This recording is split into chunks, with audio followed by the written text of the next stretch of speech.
Ciao guys, welcome back to the channel. Fabrizio Romano here as always to keep you posted on the transfer market. Today with Francesco. Ciao Fra, how are you? Ciao Fabri, all good? Very good, because we are ready. As always, guys, remember it's August, so it's going to be plenty of news, plenty of stories in the next hours and days. So stay tuned here on the channel, send in your questions, subscribe to the channel, because it's going to be crazy busy in the next hours and days. Now we have to start, guys, by answering some of your questions, updating you on some of the big stories, some exclusive updates for you. So we are ready to answer to absolutely everything. Yes, and let's start with one of the exclusive news that you just provided. So let's start with that because there are really intense hours, as you mentioned. Yeah, and I wanted to start with Pedronto, because this is one of the stories of the afternoon, one of the stories of the evening. Manchester City have made formal approach today with the agent of Pedronto, with his camp, to explore the possibility of bringing the Portuguese winger to Manchester City. The coach, Enzo Maresca, is a big factor in this deal, because Enzo Maresca knows the player so well. Obviously, they were together at Chelsea. Is a player appreciated by Maresca. Why Manchester City are looking for a winger? Because there is the possibility of Savinho leaving the club, and so Pedronto is considered as an ideal opportunity. He's a player they really like, they really appreciate.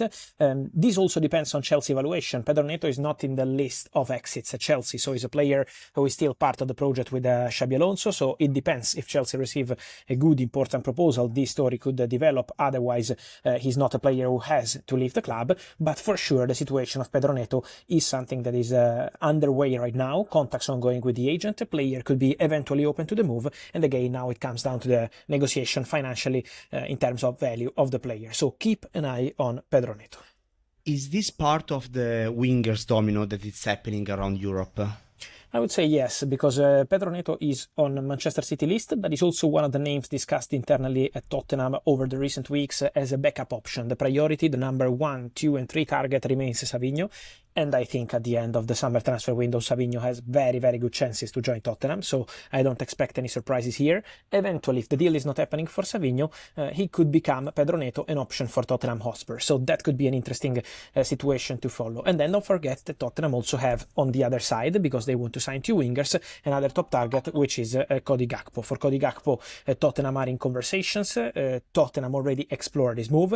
It's not easy at all, because Liverpool want to count on Gakpo, because Liverpool consider Gakpo a really important player. So I don't think this one is going to be easy, but Tottenham have still made contact with people close to the player to get information on the cost of the deal and the possibilities to bring into Roberto De Zerbi. So for sure, this could be a very interesting domino of wingers around Europe.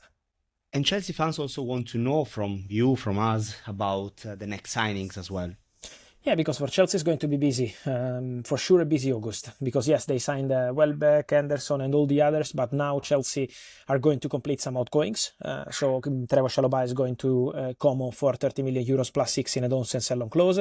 Badi Ashir is leaving. I think also Tosin Adarabioyo is leaving.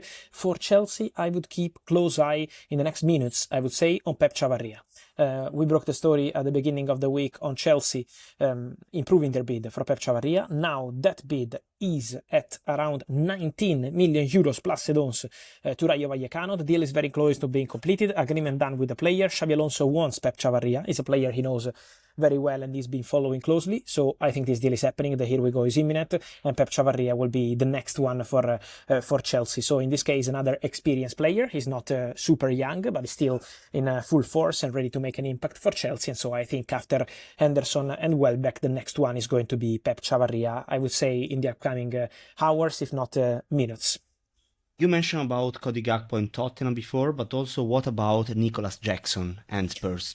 And many rumors on this one. I expect Tottenham to explore the possibility for a striker in the summer transfer window, because they had few ideas, including also Omar Marmoush, so some names mentioned internally. But at the moment, for Nico Jackson, despite the news over the last 24 hours about Tottenham attacking and trying to get a deal done for Nico Jackson, my understanding is that there is still nothing close or imminent about Jackson to Tottenham. It's not a priority, it's not something close, it's not something advanced at this stage. It's just one of the names discussed internally, and that's it, nothing else. On Nico Jackson, don't forget the interest from Aston Villa, because Aston Villa consider Nico Jackson as one of the priority targets they have.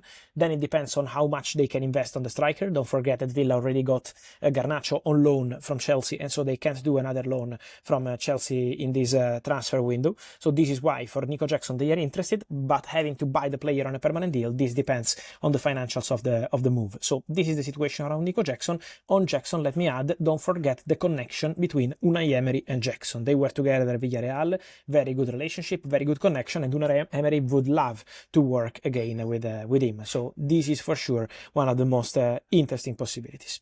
Let's now speak about Bruno Guimaraes and Arsenal, possibly one of the most interesting stories that we need to talk about and maybe will happen in next days. Maybe next hours also this one. Okay. They're just waiting from Bruno Guimaraes' camp to get a call from Arsenal and Newcastle and to say, okay, you can travel for medical test and contract signing. Basically, this is what they're waiting for.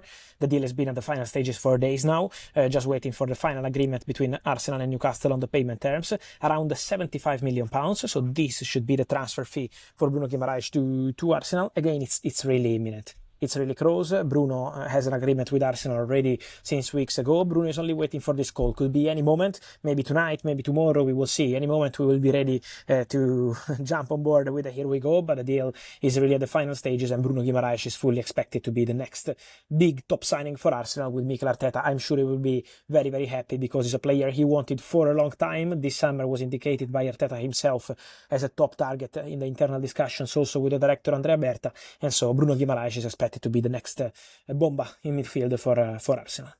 And then Fabri, the last topic for today's video, Yan Diomande and Real Madrid. Can you provide us an update after what happened?